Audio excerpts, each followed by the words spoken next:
এর জন্য সিলেটে এক বিশাল বন্যা দেখা দিয়ে গিয়েছে। কারণ কারোর জন্য ঈদ, কারো আবার দুঃখে বাসছে মানুষ।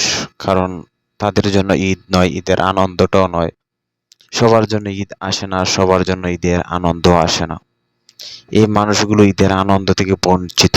এই মানুষগুলো এখন একটাই চিন্তা যে পানিতে ভাসছে, ঘর বাড়ি পশু পাখি যা আছে, মানুষের মালামাল নিয়ে মানুষ নিরাপদ নয়। কারণ হাঁস মুরগি পর্যন্ত, মানুষগুলো পর্যন্ত সেই পানিতে বন্দী হয়ে গেছে। ধীরে ধীরে পানির সংখ্যাটাও অনেক বাড়ছে। কারণ পানির সংখ্যাটাও কমছে না। কারণ ধীরে ধীরে পানির সংখ্যাটা হার বাড়ছে। মানুষের যে পানির যে ঢেউ, এক একটা ঢেউ এক একটা বাড়ি পর্যন্ত ভেঙে ভেঙে যাচ্ছে। কারণ সেই পানিগুলোর স্রোত যেহেতু ভয়াবহ, কারণ এই পানির স্রোতগুলো থামানো যাচ্ছে না। কারণ মানুষের ঘর দুয়ার, মানুষের রান্না করাও কঠিন হয়ে পড়ছে। মানুষের রান্না করে খাবে